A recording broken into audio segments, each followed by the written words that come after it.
Hello everyone and welcome to DNA Education. In today's session we will discuss the next topic of our chapter acids, bases and salts, that is salts.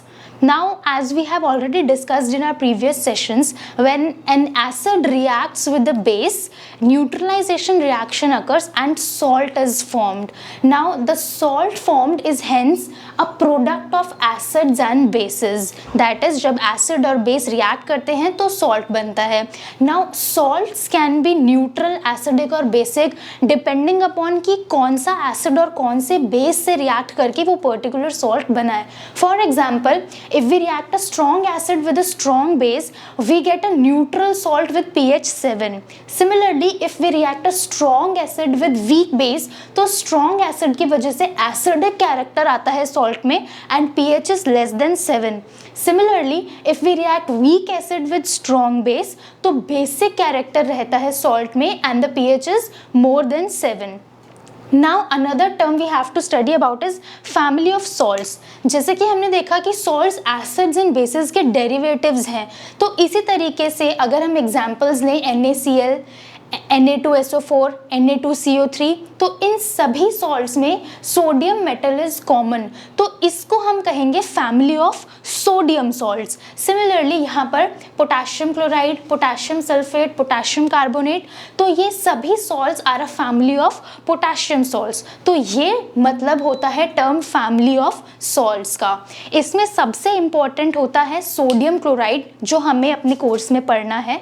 So now sodium chloride is chemically NaCl and NaCl basically naturally भी found किया जा सकता है, जैसे कि oceans में या seize में बहुत सारे सॉल्ट्स डिजॉल्व्ड होते हैं. कॉमन एग्जांपल है कि जब सी वाटर को हम इवेपोरेट करते हैं तो it leaves behind sodium chloride salt. ये जो सोडियम क्लोराइड सॉल्ट होता है ये वाइट नहीं होकर थोड़ा ब्राउनिश होता है, बिकॉज इसमें बहुत सारी इम्प्यूरिटीज होती हैं, that's why it is called rock salt. And sodium chloride chemically भी प्रिपेयर किया जा सकता है by the reaction of hydrochloric acid with sodium hydroxide to give NaCl and water. This is a chemical method to construct or to manufacture sodium chloride. Sodium chloride को use करके और बहुत सारे इंपॉर्टेंट केमिकल्स बनाए जा सकते हैं. For example, first is sodium hydroxide. Sodium hydroxide as we know is NaOH, sodium hydroxide. Now, sodium hydroxide is prepared when aqueous solution of sodium chloride. Aqueous solution of sodium chloride means sodium chloride dissolved in water, और इसको हम brine कहते हैं. तो when electricity is passed through brine, it splits into sodium hydroxide, chlorine and hydrogen gas. This process is called chlor-alkali process. Chlor stands for chlorine and alkali means a base which is NaOH. क्योंकि इस process में chlorine और base NaOH release हो रहे हैं, इसीलिए इस process को क्लोर अल्कली प्रोसेस कहा जाता है. ये एक स्कीमेटिक डायग्राम है क्लोर अल्कली प्रोसेस का, जिसमें एक चेम्बर लिया है हमने. ये जो पॉजिटिव टर्मिनल से इलेक्ट्रोड कनेक्टेड है दिस इज एनोड और नेगेटिव टर्मिनल इज कैथोड. अगर हम ब्राइन सॉल्यूशन को चेंबर में देते हैं और इलेक्ट्रिक करंट पास करते हैं तो एनोड के पास क्लोरीन गैस रिलीज होती है और कैथोड के पास हाइड्रोजन गैस रिलीज होती है. सिमिलरली कैथोड के पास सोडियम हाइड्रोक्साइड भी रिलीज होता है.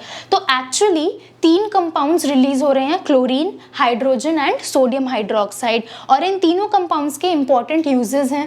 For example, chlorine water treatment में यूज होता है, स्विमिंग पूल्स के वाटर के प्यूरिफिकेशन में भी यूज होता है, क्लोरोफ्लोरोकार्बन्स में भी यूज होता है.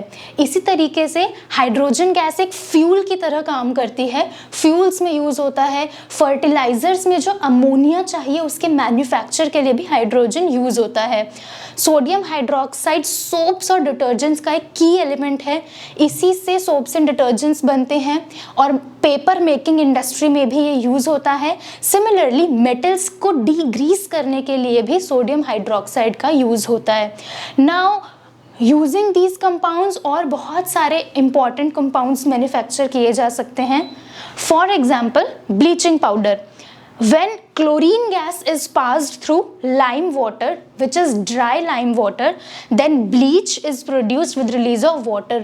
Bleach is CaOCl2, which is chemically calcium oxychloride. तो कैल्शियम ऑक्सीक्लोराइड को हम ब्लीच कहते हैं और इसके बहुत सारे इंपॉर्टेंट यूजेस होते हैं। फॉर एग्जांपल टेक्सटाइल्स में, यानी कि जो वुलन, फॉर एग्जाम्पल जो टेक्सटाइल्स हैं जैसे कि कॉटन क्लोथ्स या दूसरी चीज़ें, उनको ब्लीच करने में, उनको वाइट करने में वो यूज़ होती हैं।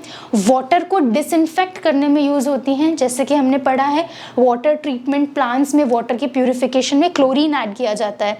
और ये एक ऑक्सीडाइजिंग एजेंट भी है, क्योंकि कैल्शियम ऑक्सीक्लोराइड में ये जो ऑक्सीजन है ये नेसेंट ऑक्सीजन है जो बहुत रिएक्टिव है और ये ईजीली किसी भी कंपाउंड को ऑक्सीडाइज कर सकती है।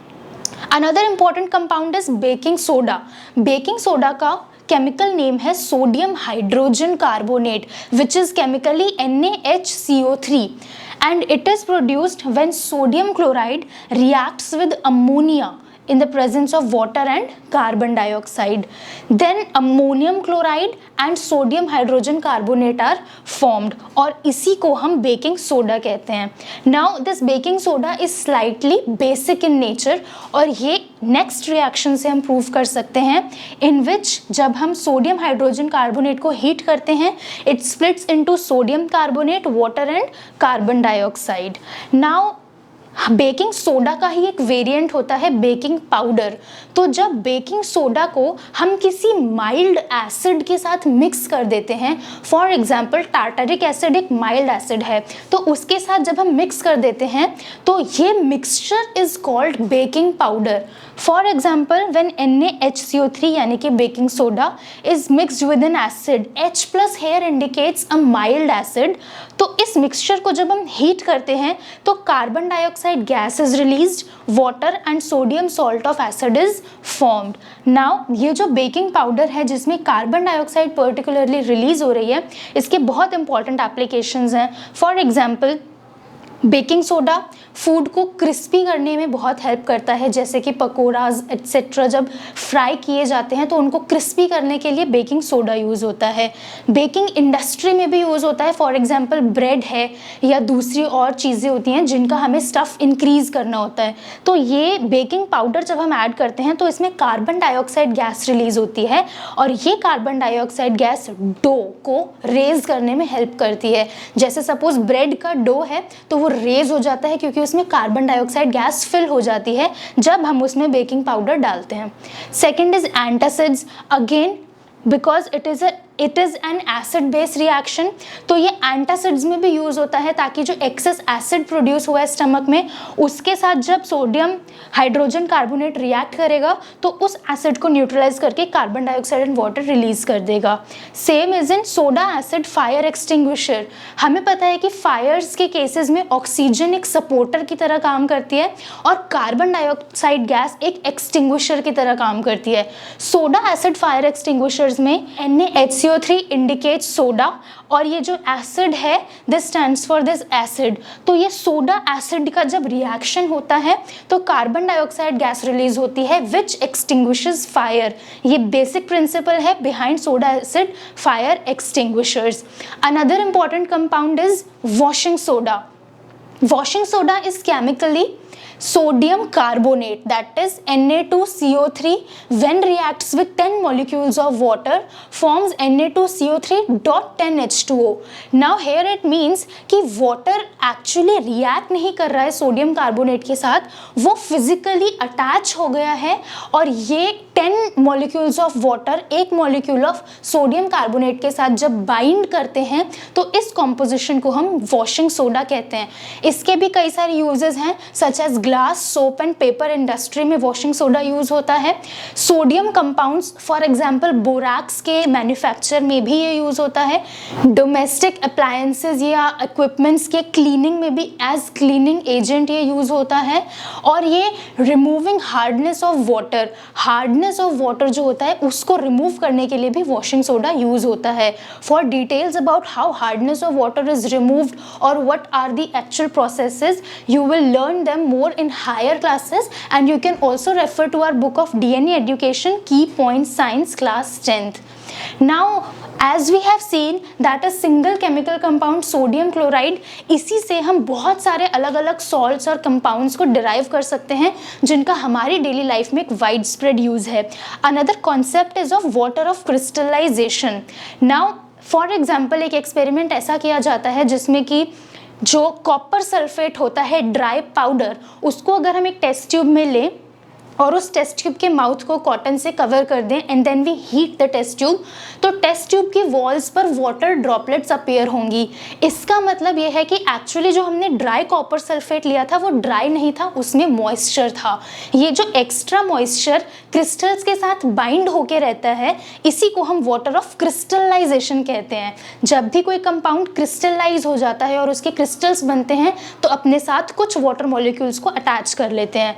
जैसे कॉपर सल्फेट के साथ 5 वाटर ऑफ क्रिस्टलाइजेशंस हमेशा अटैच्ड होते हैं, इसीलिए इसे ब्लू विट्रियोल कहते हैं. आयरन सल्फेट के साथ 7 molecules of water of crystallization attached होते हैं, इसे ग्रीन विट्रियोल कहते हैं. सिमिलरली वॉशिंग सोडा में भी हमने देखा था इट इज Na2CO3.10H2O. यहाँ पे 10H2O represents water of crystallisation. इसी तरीके से कैल्शियम सल्फेट के साथ half molecule of H2O combined होता है और इसको हम प्लास्टर ऑफ पेरिस कहते हैं.